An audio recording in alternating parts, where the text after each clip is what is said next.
You know, a wise woman once told me, when it is sent by God, it comes with confirmation. But when it isn't sent by God, it will come with hesitation, frustration, and confusion.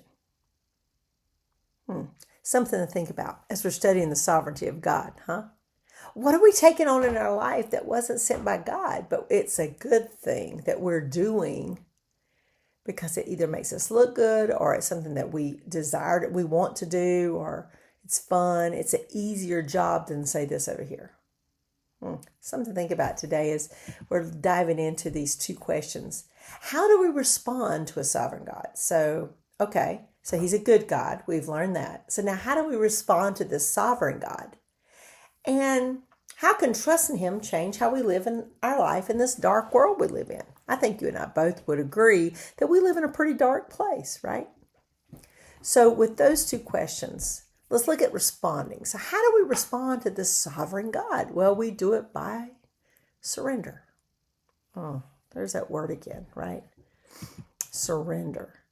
That means to submit to authority. I don't know about you. I raised four very beautiful, wonderful children that I adore. And they're producing some precious grandbabies that, grandbabies are just, I don't know, you just love them. They're just great. But what I'm loving now is that my children, who as children, babies, were kind of hard-headed, strong-willed.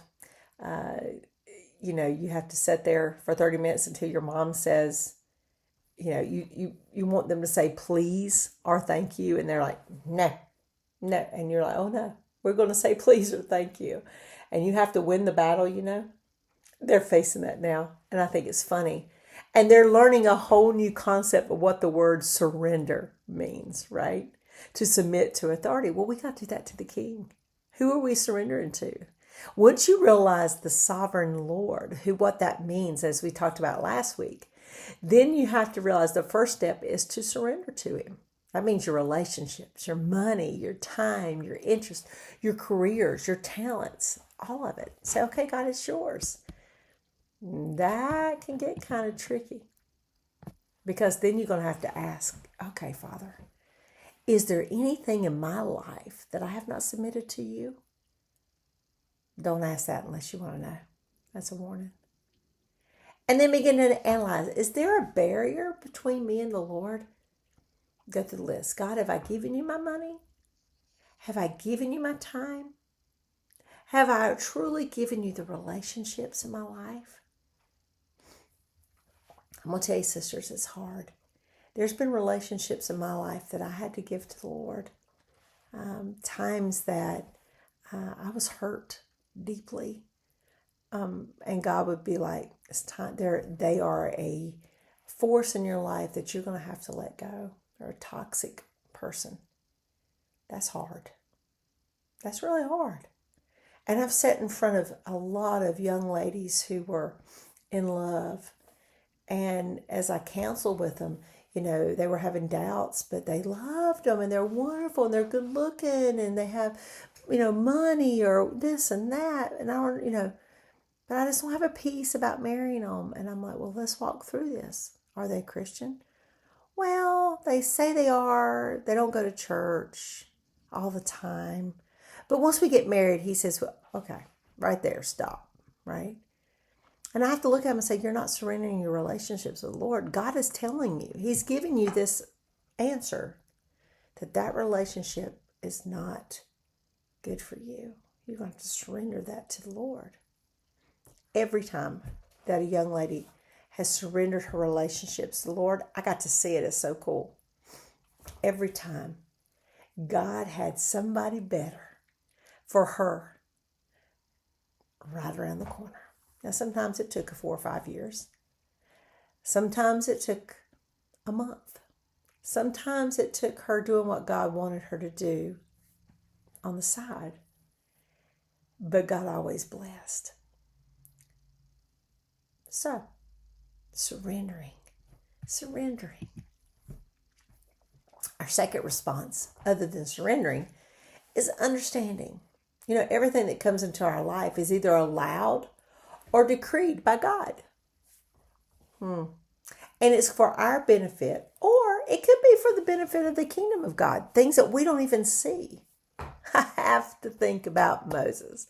How many of you growing up when you in Sunday school and you're about the old flannel graphs and tell my age, and you get to the story of Moses, used to, we did a whole series of Moses. I remember it as a kid. I had a great Sunday school teacher and they had the flannel graph and we did the whole story of Moses. And I can remember when we got to the point where he got frustrated at the Israelites. And remember, he hit the rock instead of speaking. And because of that, he didn't get to go in the promised land. I remember being devastated, like very upset. I thought, poor Moses, he had dealt with all these people aggravating him all this time, and now he don't get to go in the promised land? Man. But then I was studying over there in Mark chapter 9, in the transfiguration of Christ. And I guess because of me studying this the other day, I don't know, it just dawned on me and it just hit me. And I didn't even get to share this in Sunday school Sunday because I was just found this actually, but it hit me.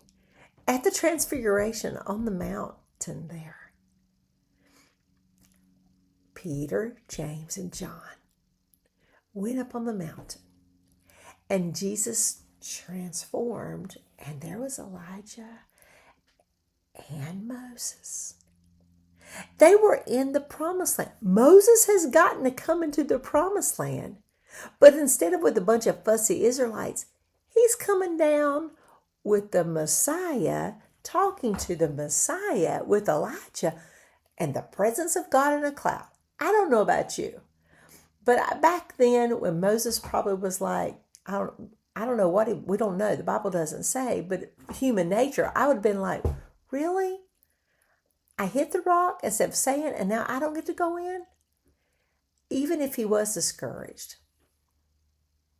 to come forward and see the sovereignty of God, now he gets to go, but he gets to go and meet the Messiah. I don't know about you, but I'd rather done that. You see, understanding that our ways are not God's ways. God has bigger and better things sometimes. We just got to trust him and try to gather that understanding. Oswald Chambers has a quote. I'm going to read it to you.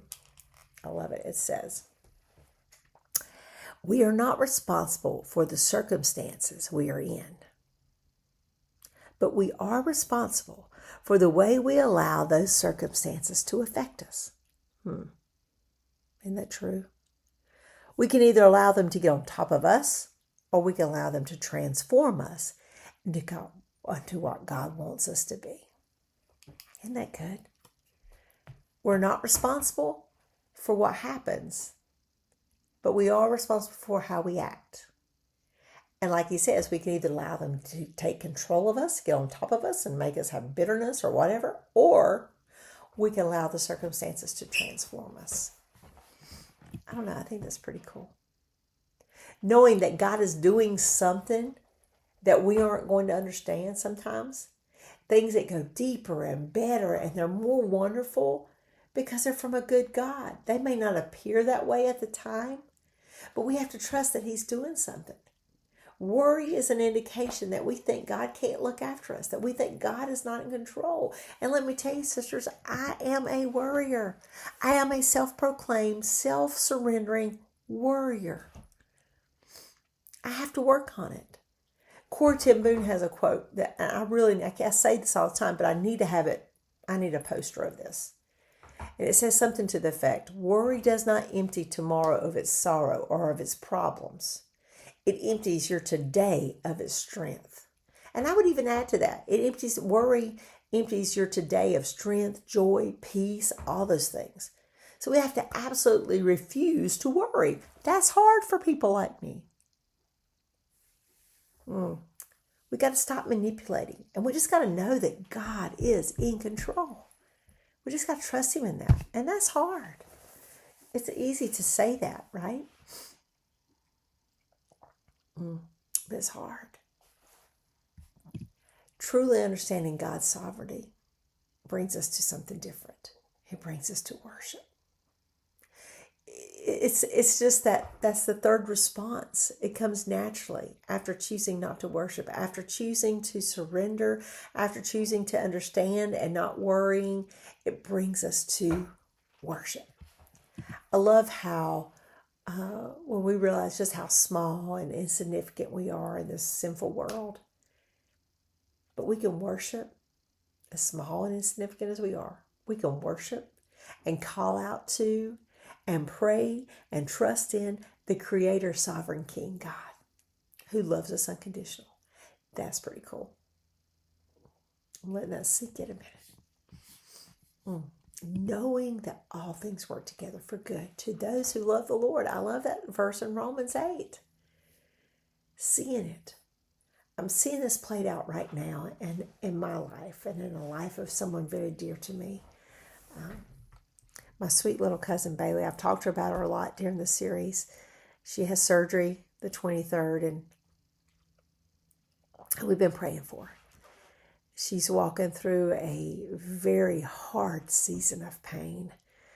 She has 2 different things wrong within her little body that's already plagued by autoimmune disease, and she's already no bigger than a minute, and she can't eat, and she's just in severe pain.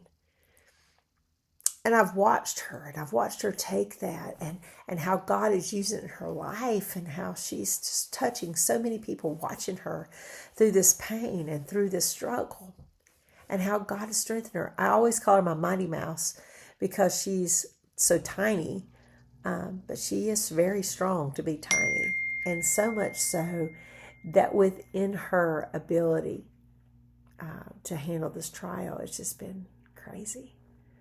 But the other day I was, to carry this out, I was praying and cleaning and listening to music. And I have a Pandora channel that I love to listen to. The Sisters used to be the Roops. Now it's the Sisters. And I was listening to that and I was cleaning. And a song of theirs came on, I Will Praise You Anyway, I think is the name. I'm not sure. But that's the premise, that when all this trial goes over, I'm going to praise you anyway. And I just had to get on my knees for God, and I just had to pray. I was praying for Bailey, and I was praising the Lord. And I said, God, we're just going to praise you anyway. We're just going to praise you anyway. And it came to me, you're beginning to know my sovereignty, child. I am good, and I love you. And no matter what, your will be done. He is a sovereign, fulfilling God. Oh, praise his name. Once we begin to realize the sovereignty, I'm a hot mess. Hot mess for Jesus though, right? But once we begin to worship him, that question then, when we get to that point of surrender and understanding and worship him, then it comes to that second question. Then God, how can we take this and live our life in this dark world that we're in? How can we transform all this and live in this dark world that we're in? 3 things. I heard a pastor, he's a pastor in a big church somewhere in California. We had to listen to several things for school, for continuing religious education credits, and I was listening to it. Don't know his name. Great message on Daniel. But his whole premise was how to help students live in the dark world that we're in. And he had 3 things. And I wrote them down. I said, I'm going to use that because they're so profound. And they go along so well with this and already go along with what I was studying. But he said the 3 things that you can do in our dark world once you realize the sovereignty of God is hope, humility, and wisdom. And it plays out in the story of Daniel. It's so cool. We know that Daniel lived in some pretty dark times. And we know that he thrived. He didn't just survive, he thrived. And how did he do that, Well, number 1, we know in Daniel chapter 1, let me read chapter 1, verse 2. It says, and the Lord gave Jehoiakim, king of Judah, into his hand with part of the vessels of the house of God. The Lord gave. That tells us that the Lord was in control when all this bad stuff happened to Daniel. He was kidnapped. He was taken into the house with the eunuchs. So that means he was probably castrated. He was taught astronomy and dark magic. We know this because they said that they took these smart young men to educate them in the ways of the Babylonians, and that was their big thing, was astronomy and dark magic. His name was changed from Daniel, God is my judge, to Belshazzar, the Baal protect his life. I would dare say that he was going into a culture shock. But there was one thing that Daniel had. You see, he knew about Jehovah God. And he had the hope. He knew that God was sovereign and that he was in control, absolute control. And this is what gave Daniel the edge, the hope. Guess what, girls? We know the end. Our God wins. Christ returns on a horse. King of Kings, Lord of Lords speaks. It's over. We win. Revelation tells us. So why, I say, Landa, why then do I walk around defeated all the time and worried? Because I forget about the sovereignty of God. I forget. Satan gets me distracted and gets me bogged down, and I forget who he is, and I forget who my hope is in. I forget the hope of the future. I don't want to forget that we win. When you know the end, you can relax. When you've watched a movie 100 times and you know how it's going to end, you can relax. You can enjoy it. The Inheritance is one of my favorite movies. My girls loved it when we were growing up. It's a good, clean movie. And the first time you watch it, you're like, you see her throw the document in the fire, and you're like, you know. But about the third or fourth time, I'm not going to tell the end in case you've never seen it, because it's a great movie, The Inheritance. But you begin to realize something. So you can watch it again and again after that and enjoy it because you know the end. It's the same thing, girls. The hope, because we know the end. Our hope is in the Lord. Another thing, the attribute that Daniel had was humility. And we see that all through. He didn't come at Nebuchadnezzar with he didn't come at the eunuch with, I'm not going to eat this. He had humility. And because he walked in this humility, he was a light in the darkness that he lived in. So much so that God could shine a little bit more on him. And he got promoted and promoted and promoted. And God could use him. And God did use him to show a pagan evil king who the true God was. And so you have to ask yourself, are you walking in humility? True humility? If you're walking in humility, you don't care what other people are doing. You care more about what your life is like. When you're walking in pride, you're very critical, even spiritually critical. I've been that way. When you're like, well, just between me and you, I didn't like what they did, or I didn't like that song, or I didn't whatever. True humility doesn't care. True humility is compassionate. They're forgiving. They look at how they can serve others instead of how they're being served. They look at how to be a solution to the problem through what God directs them instead of criticizing what others do. People walk in pride, they think that they know what humility and pride is. That's the funniest thing. I'm pride. I'm walking in humility. I'm not prideful like them. You're prideful. The big capital P on your face. If you're truly walking humility, you don't have time to think about those things. You don't want to think about those things. And the last of the three things that Daniel showed was wisdom. How did he get that wisdom? Through prayer. Through prayer. His wisdom came through prayer. We know he's a man of prayer. And the Bible tells us in James chapter 1 that if we lack wisdom, we just ask God to give it to us. And it says he'll give it to you liberally. He'll give it to you freely. That's what that means. Without any attachments. Are we asking him for it? Do we really want that wisdom? I have a good friend named Donna, and every year we try to go out to eat for our birthdays. And when we go to Mexican restaurants because our husband typically don't like Mexican food, so we go. And we had gone out to eat for her birthday or mine. I can't remember whose birthday, but it was one of them. And we'd sit there for hours like we usually do. We talk and we have a great time reconnecting. And I had to go visit the latrine, the restroom. And as I go in, I wasn't paying attention. Usually I go in, shut the door, and turn the lights on. The lights are off. I go in, shut the door, turn the light on, and it didn't work.